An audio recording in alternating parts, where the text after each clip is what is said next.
Alright guys, I'm doing a review of these PC Thai basil shrimp spring rolls. I got these on sale, so let's do a quick taste test. And let me show you the ingredients first. If you guys want to read this, pause the video. So as you can see, there's shrimp, there's beans, carrots, cabbage. Yeah, let's open this up. And then I'll cook some up. So, okay, so there it is opened up. They are they're not thick, they're very thin. So let's cook it up. I'll be right back, guys. Okay, so here's a spring roll. I got it out, just finished cooking it. I'm gonna see how it is here.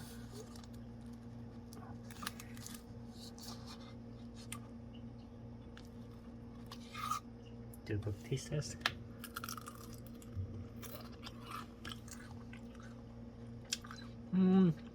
Yeah, so the basil really comes through. There is a little bit of oil on this, but it does really have good flavor.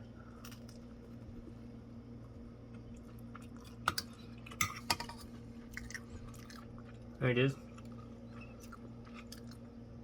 The flavor is really good. It has a lot of that basil flavor. The thing that's lacking is the shrimp. There's barely any shrimp in here. And the shrimp is in pieces. Do you see that? So that's the only thing I would say. Other than that, not bad. Alright guys, see you in more videos.